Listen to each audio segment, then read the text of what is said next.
Right now, firefighters are monitoring a large wildfire in St. Lucie County for hotspots after it rekindled over the weekend. The fire burned 120 acres in the Indrio Savannas Preserve after a wildfire burned about 240 acres in the same area.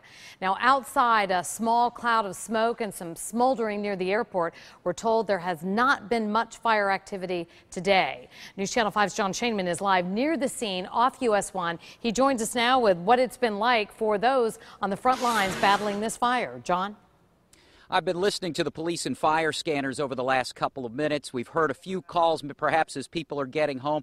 Had a call for a stump that was burning behind an apartment complex. Another small hot spot being reported, but nothing major at this point. We are at the Indrio Savannas Preserve. You can look behind me. This is where 120 acres was charred last night. We're just west of US 1. This is on top of the 240 acres that burned a week ago Sunday. And for some firefighters, it has been a long and exhausting 9 days.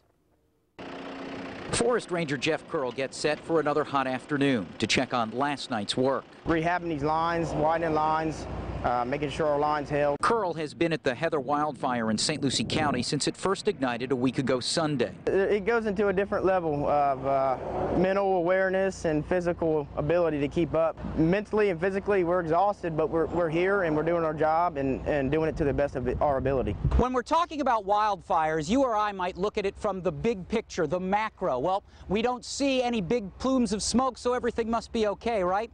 Not necessarily. For forest rangers, they have to look at the micro and get right down into the soil. You can see there's still some smoldering here, and their job is to make sure that these roots aren't still cooking. It's driving it right to unburnt fuel.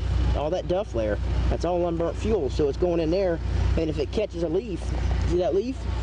One little leaf, right there.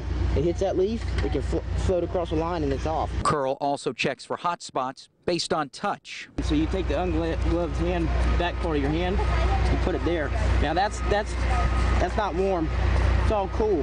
Even with the help of the trooper and the bombardier, unique machinery that lets firefighters put out hot spots in the muck and other soft ground, this hard work could continue for days or weeks.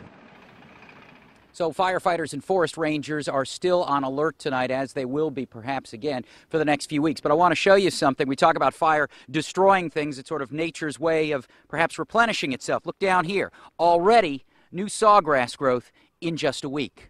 We are live in St. Lucie County. John Shainman, WPTV, News Channel 5.